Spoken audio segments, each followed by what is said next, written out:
સુરતમાં પેટ્રોલ અને ડીઝલની અછત વચ્ચે હવે ઇલેક્ટ્રિક બાઇક તરફ લોકોનો ઝોક ઝડપથી વધી રહ્યો છે।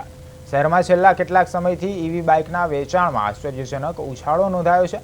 ડીલર્સના જણાવ્યા અનુસાર અગાઉ દરરોજ 45થી 48 જેટલી ઇન્ક્વાયરી આવતી હતી, જે હવે ડબલ થઈ ગઈ છે। ખાસ કરીને લો સ્પીડ કોમર્શિયલ યુઝ માટેની ઇલેક્ટ્રિક બાઇકની માંગમાં 80% સુધીનો વધારો નોંધાયો છે, જ્યારે હાઈ સ્પીડ બાઇકની માંગમાં તુલનાત્મક રીતે ઓછી છે।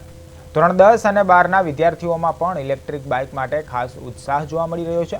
અમુક મોડેલ પર 12,000 રૂપિયા સુધીની સબસિડી મળતા ગ્રાહકો વધુ આકર્ષાઈ રહ્યા છે। વડાપ્રધાન નરેન્દ્ર મોદીના ગ્રીન એનર્જી અભિયાન બાદ હવે સુરતીઓ પણ ઈંધણ બચત અને પ્રદૂષણ ઘટાડવા ઇલેક્ટ્રિક વાહનો તરફ આગળ વધી રહ્યા છે। અગાઉ દર મહિને 45થી 50 બાઇકનું વેચાણ થતું હતું, જે હવે વધીને 80થી 85 સુધી પહોંચી ગયું છે। ઇલેક્ટ્રિક બાઇક અત્યારે સૌથી બેસ્ટ છે, કેમ કે પેટ્રોલનો એક્સપેન્સ સાવ ઓછો થઈ જાય।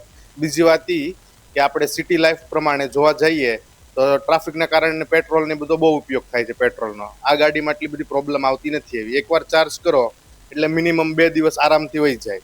એવરેજ પણ સારી આવે અને વાપરવામાં પણ બહુ સરળ છે આ ગાડી। તો હું તો એમ જ કહું છું કે અત્યારે આપણે સિટીમાં કમ્ફર્ટેબલ એટલી બધી સારી છે, અને સિટીમાં જેમ બને ને એમ ઇલેક્ટ્રિકનો જ યુઝ કરાય।